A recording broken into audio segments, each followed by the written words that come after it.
Mga kabombo at mga ka-station, kaugnay doon sa mga isinasagawa namang preparasyon ng Quiapo Church doon sa Traslasyon Procession na mangyayari sa 9 ng Enero ng taong 2026. Dahil may oras-oras na misa na isinasagawa at may mga tagubilin din ng rector mismo ng simbahan dyan sa Minor Basilica of the Black Nazarene. May balita si Bombo Grant Hilario. Oras-oras sa misang isinasagawa ngayon dito sa simbahan ng Quiapo o ang Minor Basilica and National Shrine of Jesus Nazareno.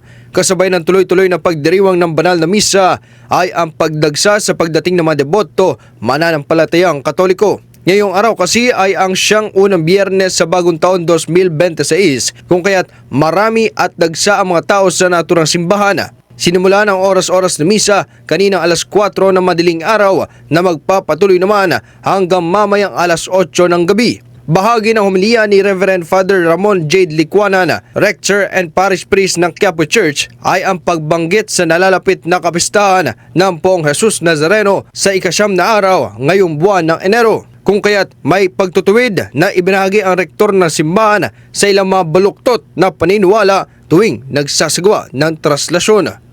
Kapag may traslasyon sa piyesta, marami pa ring sumasampa sa andas. Ako'y naniniwala pabawas ng pabawas. Pero meron pa ring nag-iisip o nagtatangka na sumampa imbis na sumamba sa Panginoon. Yung iba akala nila, pag nakaakyat sila, nakahawak sila doon sa Nazareno o doon sa salamin, napatawad na sila sa kasalanan nila. Tama? Meron akong balita po sa inyo, bad news. Hindi po napapatawad ng kasalanan ninyo pag nakahawa kayo sa salamin. Alam niyo kung gusto niyo mapatawad ng kasalanan ninyo? Doon sa kasalanan ninyong bumabagabag sa damdamin niyo, nagawa ninyo noong nakaraang taon? Ayan po yung mga confessional, Mangumpisal po kayo. Sinisigurado ko po sa inyo, mapakakamtam ninyo kapatawaran. Habang kanya namang itinuwid din ang paniniwala ukol sa pagsampa ng ilang mga deboto sa andas ng Poong Jesus Nazareno tuwing traslasyon. Hindi anya raw mabuti na sa pagsampa ay mayroong ibang nasasaktan para lamang sila ay makaakyat sa andas. Kung kaya't hinimok na lamang niya ang mga ito na dumalo at makiisa sa pagdiriwang ng banal na misa. Yung iba naman, ang akala nila, pag nakaakyat, sumampa, tinuntungan ng mukha, ulo ng kanilang mga kasama, at nakaakyat, akala nila kakaroon sila ng kapangyarihan. Di ba, may ganun Sikat ako sa mga barkada ko, nakaangat ako, nakataas ako. Nakakailan ako, talo ko kayo, nakaakyat ako Akala nila, lumalakas sila. Ang totoo po niyan, may nasaktan pa kayo sa pag-akyat nyo sa andas. Gusto nyong lumakas? Gusto nyo talaga makakuha ng kapangyarihan? Magsimba kayo, tumanggap kayo ng katawan ng Panginoon. Sinisigurado ko po sa inyo, ang Diyos na kinakatawan ng imahe ng Nazareno, siya ang mismong papasok sa iyo. Hindi mo lang siya mahahawakan. Hindi lang magpapahawak sa iyo ang Diyos. Papasok pa siya sa buong pagkatao mo. Amen? Nais ng Panginoon na talagang tayo mapalapit sa Kanya.